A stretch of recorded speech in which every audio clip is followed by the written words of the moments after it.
ეხლა კიდე ერთი მნიშვნელოვანი რამ. რა არის ეს? ნალი. ხო? ძალიან მნიშვნელოვანია ნალი. რატო? თქვენ იცით ახლა ადრეულ პერიოდში ადამიანი ავად ხდებოდა, არა მარტო სახლთან კი არა. სახლთან ხო იყო თავისთავად. სახლთან რატო იყო ის ხო დაცვა ავითვალისგან, ხო? მაგრამ ადამიანი ავად რო ხდებოდა, აი უკან აი ესე მიუდებდნენ ხოლმე, ან მიაჭედებდნენ სადაც იწვა.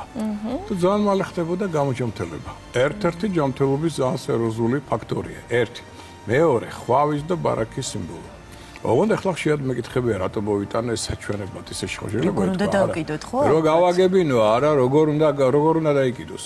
ეს დაუშვათ თუ თქვენ კიდევთ, თუ არა და როგორ უნდა დაიდოს, ხო? მაგიდაზე თუნდაც. იქვე სადაც ხენის სიმბოლო გვაქვს, იქვე ვდებთ ნალს. აი ამ ფორმით თუ თქვენ გინდათ ხვავი ბარაქა, ფინანსური წარმატება, რატო? შემოდის აქ ხვავი ბარაქა და რჩება შიგნით. არ გადმოდის. ასე თუ დაგიდეთ, მთელი თქვენი ხვავი წავა. მიხვდით? მაგრამ ახლა მეორე ვარიანტია შე რაღაც ორი რო გიყვარს და ორი გინდა, არის ვარიანტი რომ ორი ნალი კონდეს, რა სახით, უყურე? ასე თუ გვექნა აი ამ ფორმით, ხო?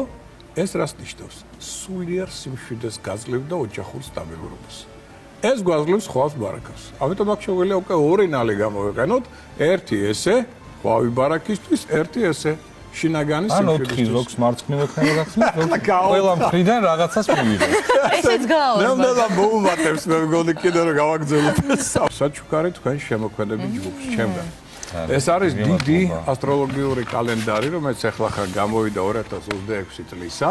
და აქ არის აღნიშნული, ესე იგი, დადებითი უარყოფითი დღეები ყველა ზოდიაქოს ნიშნისთვის, ახალმთვარეობა, სავსემთვარეობა, მათი მნიშვნელობა და ყველა ოპერატორები ხარ თუ პროდიუსერები, ყველა შეგიძლიათ ჩაიხედოთ, ნახოთ რა მდგომარეობა, რაღაცა მნიშვნელოვანი დაგეგმოთ კარგ დღეს, თუ გაქვთ ლუფტის საშუალება და ასე შემდგომ, მაგრამ ღმერთმა არ დაგაჭიროს თუ რაღაც პრობლემა ექნა ჯანმრთელობასთან.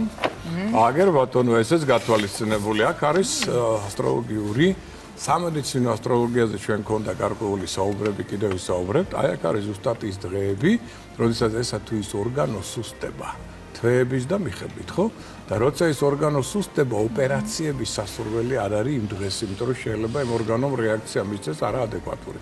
ამიტომ ეს ორი დღეა თითოეულ ორგანოზე, როცა ორგანო პრობლემას ქმნის და იმ ორ დღეს თუ თავ შეიკავებთ, გეგმიურია დაუშვათ და გადაიტანოთ. თვის განმავლობაში ორი დღეა? ორი დღეა თვის განმავლობაში. ხო, და თუ იქ თავ შეიკავებთ და გადაიტანთ, თუნდაც სხვა პერიოდზე იქნება უკეთესი ორგანო ადვილად გადაიტანს ამ პროცესს და აი სარგებლეთ და იყავით წარმატებული.